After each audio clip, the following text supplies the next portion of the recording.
Hi guys, இன்றைக்கி பார்த்தீங்கன்னா bounty chocolate செய்யலான்னு திடீர்னு ஒரு பிளான். ஏன்னு பார்த்தீங்கன்னா பாஸ்ட் 3 டேஸாக ஜேனுக்கு வந்து எக்ஸாம் போய்கிட்டு இருக்கு. அதனால் அவள் ரொம்ப சீரியஸாகவே இருக்காளா, அதனால் சரி அவளை கொஞ்சம் அவள் ஃபேஸில் ஒரு ஸ்மைல் கொண்டு வருவோம் அப்படின்றதுக்காக தான் நான் அதை செஞ்சேன். ரொம்ப ஈஸியான ஹெல்த்தியான ரெசிபி. இன்ஃபேக்ட் சொல்லணுன்னா, ஸோ ஃபஸ்ட்டு வந்து 1 கப் டெசிகேட்டட் கோகோனட் எடுத்திருக்கேன். அதுக்கப்புறம் பார்த்தீங்கன்னா மில்க் தேவைப்படும். பட் நம்ம வந்து இந்த கோகோனட்டை ஸ்டிக் பண்ண வைக்கிறதுக்கு, நல்லா நமக்கு பிடிக்கிறதுக்கு ஈஸியாக இருக்கிறதுக்கு ஹனி யூஸ் பண்ணுறோம். பொதுவாக கண்டென்ஸ் மில்க் யூஸ் பண்ணுவாங்க, பட் ஹனி வந்து நமக்கு ஹெல்தியர் ஆப்ஷன்ஸும் கூட. நீங்கள் வெயிட் லாஸில் இருந்தால் கூட இந்த டெசர்ட்டை பண்ணி சாப்பிட்லாம்.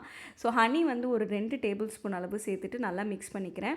அதுக்கப்புறம் மில்க் வந்து பார்த்திங்கன்னா வார்ம் மில்க் வந்து இப்போ நம்ம ரவா லட்டுலாம் செய்வோம்ல, தேவையான அளவு நம்ம வந்து பிடிப்போம், அதுக்கு ஏற்ற மாதிரி போட்டுக்கோங்க. இதுக்கு மில்க் ஊற்றுறதுக்கு அளவுலாம் கிடையாது.